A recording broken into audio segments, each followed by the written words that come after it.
All right, so I've got to tell you what I'm about to share with you may not be for everybody because stick with me. This is about to become a moment where you watch me genuinely nerd out on psychology, on ethical sales persuasion, and influential principles. Because no, it's not about tricking or manipulating people, not at all. Instead, it's about dialing in the right words in the right order at the right time so that now you're not just attracting clients, you're actually attracting pre-sold clients. Which, by the way, the pre-sold client is not just that person who shows up ready to invest in your services, your products, and your coaching space. Instead, the pre-sold client is also that person who is pre-sold on you and also pre-sold on the journey that they're about to go through. So do you see how these are also those people who are likely going to follow all your instructions, make use of all the resources you've shared with them, and along the way, likely be your most successful clients who leave you the best reviews as well as send you the best referrals. So again, let's stop focusing on clients. What you actually need are pre-sold clients. However, there is a journey to having these people metaphorically, if not literally, raising their hands and expressing that they're interested in working with you. Not to put something down, because yes, this is one of the oldest business strategies out there, something that's referred to as direct response marketing, which could be as simple as, hey everybody, I've got this thing, who wants to buy it? Here's what it does for you. And yes, perhaps for like a low cost item, that may be fine. Yet for many of you, it's not that you're going for the ego of high ticket. It's instead that you need to shift the criteria upon which your audience is making decisions. So now they see that you are the clear number one choice to go with. However, so many of you are trying to create the sale too quickly. And metaphorically, it's almost like assault. It's like going up to someone that you're romantically interested in and saying, you and I are going to have children. Don't do that. Otherwise, it's going to smell like mace the rest of the day.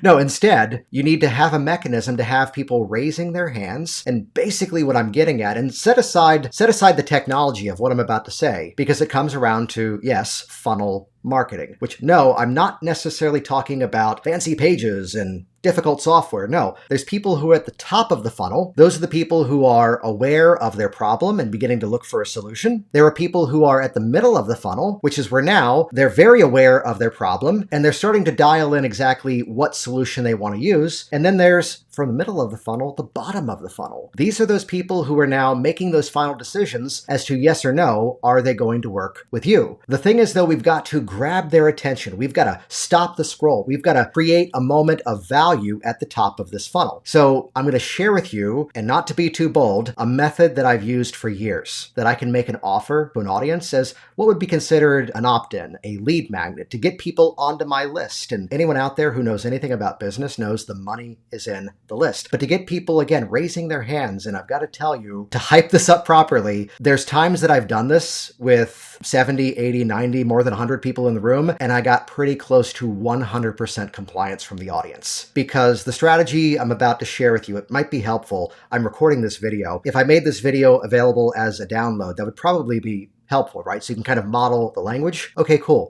So another thing I wanted to talk about here was, I'm off to another subject. I planted a seed. Watch what happens.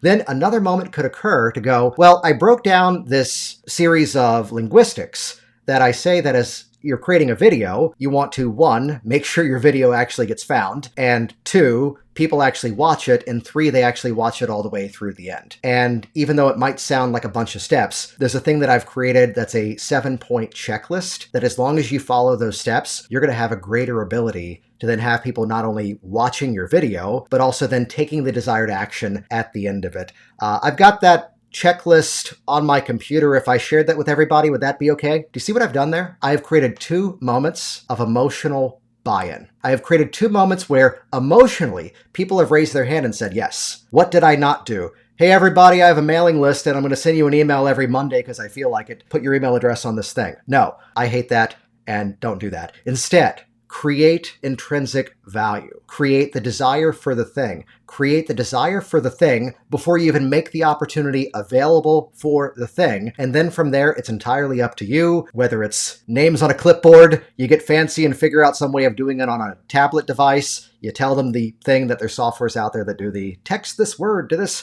number. I speak to a lot of international audiences, so I try to not do that one. Or just simply, here's an easy to remember website, go here. Yet you see that the key was, I want you already emotionally opting in. Sorry for the air quotes. I want you saying that, yes, I want that thing, even before I make the opportunity available. You see what I mean by pre-sold? You're already selling yourself on the value of getting that resource so that then when the opportunity presents itself, you are ready to take action.